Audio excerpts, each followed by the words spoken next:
Ya, Assalamualaikum warahmatullahi wabarakatuh. Apa kabar sahabat bola holikers dimanapun Anda berada? Kali ini saya akan membahas pertandingan antara Manchester City yang akan menjamu Real Madrid di Etihad Stadium, leg kedua semifinal Liga Champions, di mana pada leg pertama di Santiago Bernabeu, Manchester City berhasil menahan imbang Real Madrid dengan skor 1-1. Ini akan menjadi pertandingan seru karena kedua tim ya sama-sama ingin lolos. Real Madrid dengan kematangannya di kompetisi ini dengan 14 kali menjuarai Liga Champions akan menjadi lebih matang lagi, dan City yang sangat ingin mengukir sejarah untuk pertama kalinya memenangi Liga Champions dan untuk kedua kalinya masuk di final jika bisa menaklukkan Real Madrid di Stadion Etihad dengan pendukung mereka, dengan rekor-rekor yang fantastis yang saat City menggelar pertandingan di Etihad Stadium, mereka tidak pernah terkalahkan selama 5 tahun ya. Ini akan menjadi tantangan tersendiri, challenge tersendiri bagi Real Madrid yang memang punya kekuatan, pengalaman, dan juga kematangan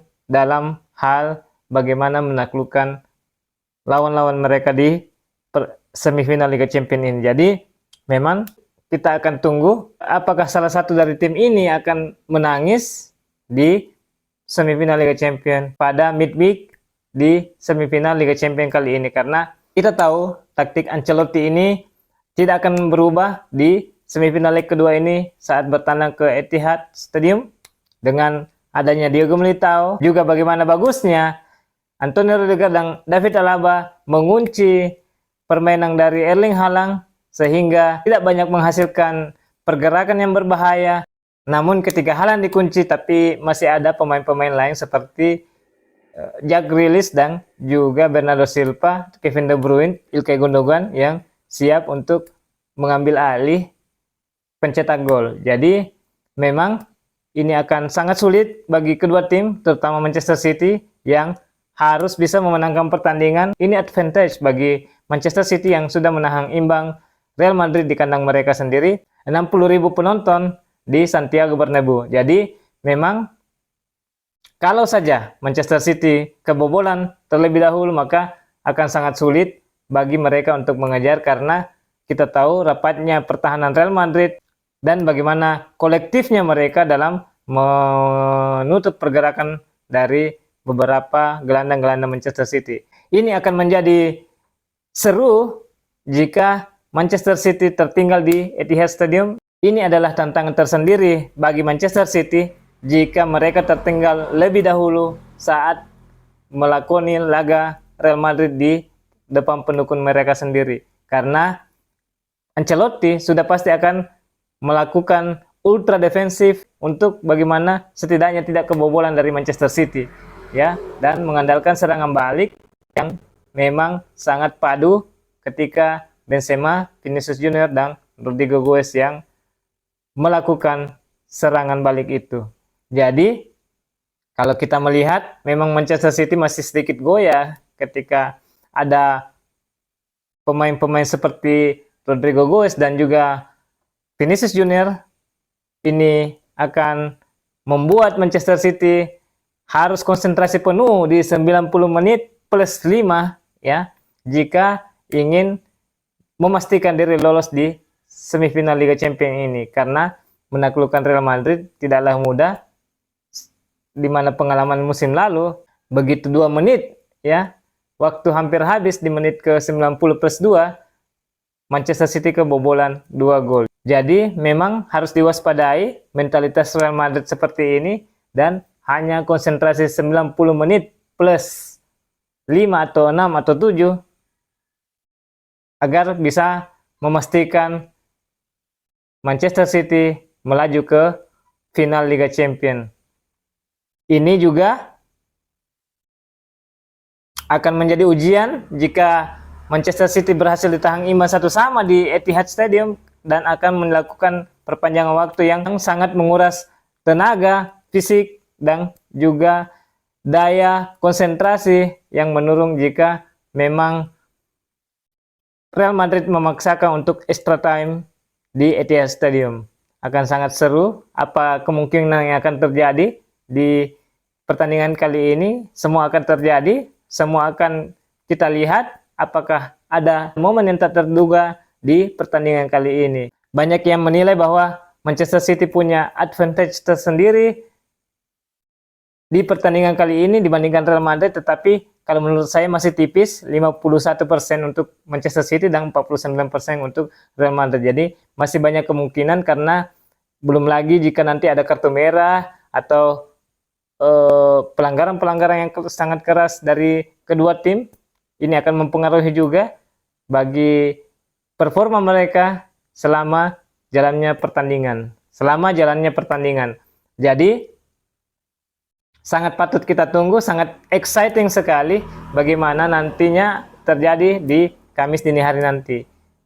Ini akan membuat ya para pencinta sepak bola semakin terhibur, dan siapa yang akan nanti lolos di final antara Manchester City ataupun Real Madrid. Siapapun yang menang di pertandingan kali ini punya kans untuk juara di Liga Champions musim ini. Mengingat lawan mereka yaitu Inter dan juga AC Milan tidak sekompetitif apa yang dihadapi Real Madrid dan juga City di fase ke knockout. Jadi memang jika saya melihat kans untuk Inter Milan untuk melaju ke final itu sangat terbuka lebar, karena memang Inter sudah diunggulkan dengan 2 gol di kandang AC Milan. Meski mereka punya kandang yang sama, tetapi yang berbeda nanti adalah di leg kedua ini Inter lebih banyak penontonnya dibandingkan AC Milan yang memang dibatasi karena sudah melakukan pertandingan di leg pertama sebagai tuan rumah. Jadi akan sangat berat jika Leao sendiri itu tidak diturunkan di pertandingan kali ini, karena mereka harus menciptakan 3 gol lebih untuk bagaimana memastikan diri lolos di final Liga Champions. Meskipun berat, karena pun kita tahu di bench pemain AC Milan itu jauh dari ketimpangan mereka. Siapa yang akan menggantikan Rafael Leao jika dia cedera? Maka ini akan sangat sulit. Ada pengganti dari bench yang sepadan dari Rafael Leao, Olivier Giroud, ataupun Sandro Tonali, Ismail Benacer, yang memang tidak sebaik dari pemain inti mereka. Sementara Inter Milan punya balance yang lebih baik saat kita melihat pemain cadangan mereka. Ketika Edin Dzeko masuk, ketika Edin Dzeko tidak ada, masih ada Romelu Lukaku yang memang bisa menggantikan peran itu. Jadi jalan yang terjal kini harus dilalui AC Milan untuk bisa bagaimana memangkas defisit 2 gol itu dan bisa setidaknya memenangkan pertandingan hingga 120 menit ya. Ini akan menjadi beban berat bagi Pioli. Andai saja mereka gagal, berarti memang sudah dipastikan bahwa AC Milan gagal meraih satupun trofi di musim ini. Jika Inter Milan berhasil melaju ke final kali ini, maka ini adalah prestasi tersendiri bagi Simone Inzaghi. Sendiri berhasil membawa Inter Milan ke final yang terakhir kali dilakukan oleh Jose Mourinho di 2010 yang lalu. Ini adalah aplaus tersendiri bagi Simone Inzaghi yang memang mengambil alih kepelatihan dari Antonio Conte yang hijrah ke Tottenham.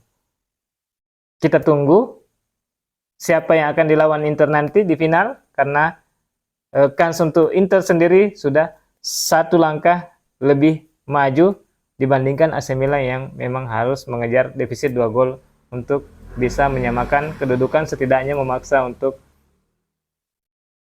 memasuki babak tambahan jika ingin melaju ke final. Tetapi sangat sulit karena ada cedera mereka yang memang tidak punya pengganti dan mungkin berhasil mungkin mengikhlaskan Inter untuk ke semifinal, mungkin mengikhlaskan saudara tiri mereka Inter Milan ke final Liga Champions.